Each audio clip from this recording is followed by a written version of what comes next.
Good morning students. आज मैं आप लोगों को हिंदी व्याकरण से शब्द विचार अध्याय 4 फिर से पढ़ाने जा रही हूँ। हम लोगों ने शब्द विचार में पढ़ा था कि किस प्रकार शब्द विचार का शब्दों का वर्गीकरण हमने किया था। हम लोगों ने पिछले क्लास में उत्पत्ति के आधार पे पढ़ा था कि शब्द विचार किस प्रकार से होते हैं, शब्द का वर्गीकरण किस प्रकार से होता है। और आज हम लोग पढ़ेंगे रचना के और बनावट के आधार पर शब्द के कितने विचार होते हैं।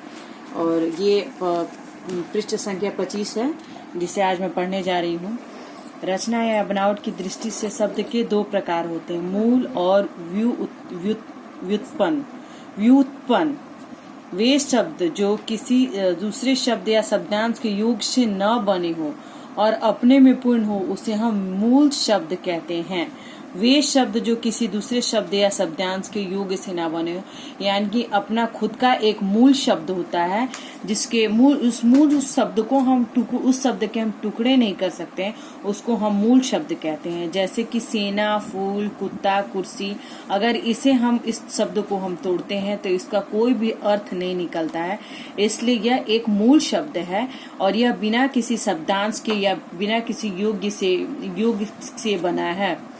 इन्हें हम रूढ़ शब्द भी कहते हैं। इनके सार्थक खंड नहीं हो सकते, यानी ये जो शब्द होते हैं इसे हम तोड़ नहीं सकते हैं।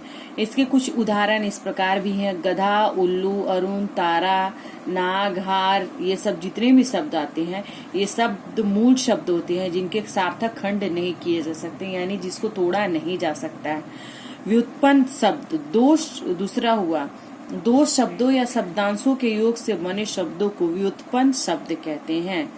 व्युत्पन्न शब्द दो प्रकार के होते हैं, एक यौगिक और एक योग रूढ़। दो शब्दों या शब्दों के योग से, यानी जो दो शब्द होते हैं, जो दो शब्द जुड़ते हैं, आपस में जुड़ते हैं, जो दो शब्द सार्थक शब्द आपस में जुड़ते हैं, उन्हें हम योग रूढ़ शब्द कहते हैं। योग और योग रूढ़ शब्द कहते हैं। दो शब्दों या शब्दांश के योग से बने योग शब्द कहलाते हैं। ये वे शब्द हैं जो किसी मूल शब्द में अन्य शब्द या शब्दांश उपसर्ग या प्रत्यय लगाने से बनते हैं, जैसे कि सेनापति, हिमालय, अनुशासन, चतुराई, मित्रता, लड़कपन इत्यादि। ये दो शब्द होते हैं जो दो शब्दों के योग से बनते हैं, यानी जब दो शब्द एक साथ मिलते हैं तो कोई सार्थक शब्द बनता है, उसे हम यौगिक शब्द कहते हैं। जैसे यहाँ पे लिखा हुआ सेनापति, अगर हम दो शब्द को जोड़ देते हैं, सेना और पति, सेना का भी अर्थ होता है, यहाँ पति का भी अर्थ होता है, तो इन दो सार्थक शब्दों को जब हम जोड़ते हैं तो एक शब्द बनता है, उसको हम यौगिक शब्द कहते हैं और जिसका अर्थ निकल सकता है। हिमालय, हिम जोड़ आलय, हिम का भी इसमें अलग अर्थ होता है, आलय का भी अलग अर्थ होता है। इसलिए जिस दो शब्द को हम जोड़ते हैं और जो शब्द सार्थक होते हैं उसे हम योग रूढ़ शब्द कहते हैं। उसके बाद है योग रूढ़ शब्द। जो यौगिक शब्द एक ही अर्थ में रूढ़ हो जाता है उन्हें योग रूढ़ शब्द कहते हैं। जैसे जो यौगिक शब्द एक ही अर्थ में रूढ़ हो जाते हैं, यानी एक ही अर्थ में जो पूर्ण हो जाते हैं, जिनको हम योग रूढ़ शब्द कहते हैं। जैसे चारपाई, अर्थात जिसके चार पैर होते हैं, यानी चारपाई है, ये एक अपने में पूर्ण शब्द होता है। इसे इसका जिस पर सोया जाता है, न कि उस पे गाय अथवा कुर्सी, इसका अर्थ यह हुआ। उसके बाद हो गया जलज, लंबोदर, पीताम्बर, पंकज, घरवाला, अक्षर, अमृत आदि। इतने शब्द होते हैं। जलज, इसमें जलज शब्द का अर्थ होता है जल से उत्पन्न शब्द, किंतु जल से जितने भी शब्द होते हैं, जो वस्तु निकलती है उसे हम जलज नहीं कहते हैं। जल से जो उत्पन्न होता है उसे हम क्या बोलते हैं? जलज शब्द बोलते हैं। यह शब्द केवल कमल के अर्थ में ही रूढ़ हो गया, यानी सिर्फ वह कमल के अर्थ में ही पूर्ण होता है। लंबोदर शब्द का अर्थ हुआ लंबे पेट वाला, किंतु यह गणेश के अर्थ में ही सिर्फ रूढ़ हो गया। अन्य लंबे बालों का लंबोदर नहीं कहा जा सकता है। इस प्रकार हमने पढ़ा कि बनावट के आधार पे ये इसके कितने शब्द, इसके कितने हम लोग इसका कितना वर्गीकरण कर सकते हैं। अब हम अर्थ के आधार पे, अर्थ की दृष्टि से शब्द के कितने भेद होते हैं उसको हम पढ़ेंगे। शब्द के इसमें दो भेद होते हैं, सार्थक और निरर्थक। जिन शब्दों का कुछ न कुछ अर्थ हो वो सार्थक शब्द कहलाते हैं, जैसे रोटी, पानी, ममता, डंडा, कमड़ा इत्यादि जितने ये शब्द हैं ये सब सार्थक शब्द होते हैं। ऐसे शब्द जो जिसको खंडित जिसका अपना एक सार्थक शब्द निकलता है, एक सार्थक अर्थ निकलता है, उसे हम क्या बोलते हैं? उसे हम सार्थक शब्द बोलते हैं।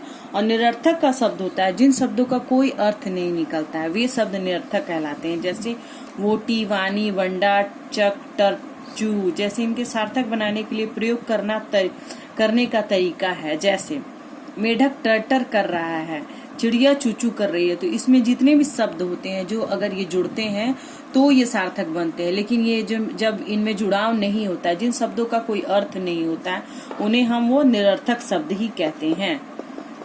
उसके बाद से है प्रयोग के आधार पर। प्रयोग की दृष्टि से शब्दों के दो वर्गों में बांटा जा सकता है, सामान्य शब्द और परिभाषिक या तकनीकी शब्द।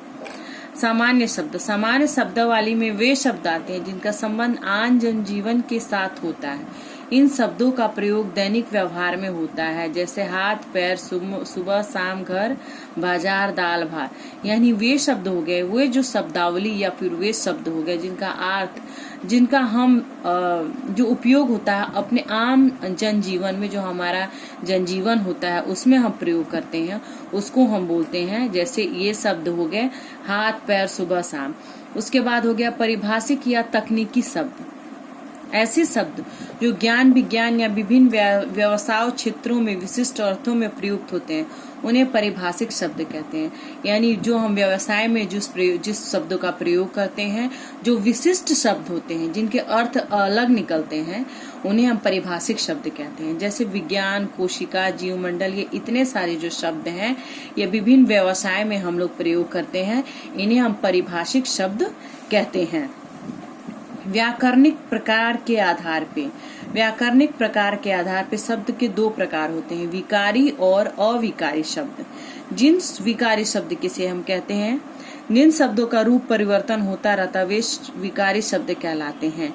जैसे जिसमें विकार उत्पन्न होता है, जिस प्रकार जो शब्द जैसे रहते हैं वैसे वो शब्द नहीं रहते, अर्थात जिसमें विकार उत्पन्न होता है। यानी जैसे अगर हमने ये शब्द है कुत्ता, तो ये उसके बाद कुत्ते हो जाएंगे, कुत्तों हो जाएंगे। जैसे मैं, मुझे, हमें, अच्छा, अच्छे, खाता है, खाती है, इसमें हमेशा विकार उत्पन्न होते रहते हैं, यानी इसमें हमेशा परिवर्तन होते रहते हैं, उसको हम विकारी शब्द कहते हैं। अविकारी शब्द वे हुए जिनके रूप में कोई भी परिवर्तन नहीं होता है, जैसे कि आजकल, परसों, यहाँ, किंतु, नृत्य और हे, अरे आदि। ये जितने शब्द होते हैं ये अविकारी शब्द कहलाते हैं। विकारी शब्द के 4 भेद होते हैं, संज्ञा, सर्वनाम, विशेषण और क्रिया। ये सब क्या होते हैं? ये सब विकारी शब्द होते हैं। जितने भी शब्द होते हैं, ये जो संज्ञा हो गया, सर्वनाम हो गया, विशेषण हो गया, क्रिया हो गया, यहाँ पे जो है कुत्ता, कुत्ते, ये सब क्या है? ये संज्ञा हो गया। मैं, मुझे सर्वनाम हो गया, विशेषण अच्छा और अच्छे हो गया, और क्रिया यहाँ पे हो गया खाता है, खाती है, खाते हैं। यानी ये जो 4 भेद होते हैं वो विकारी शब्द में आते हैं। और अविकारी शब्द में क्रिया, विशेषण, संबंध बोधक, समुच्चय बोधक और विस्मयादि आदि अविकारी शब्द इसमें आते हैं। बच्चों, ये अध्याय यहीं समाप्त होता है। आप इसे ध्यान से पढ़ें। और यहाँ पे पेज नंबर 28 में लिखा हुआ है हमने क्या सीखा। आप इसे ध्यान से पढ़ें और समझें। और जो ये पेज नंबर 28 है, इसे आप स्वयं बनाएं।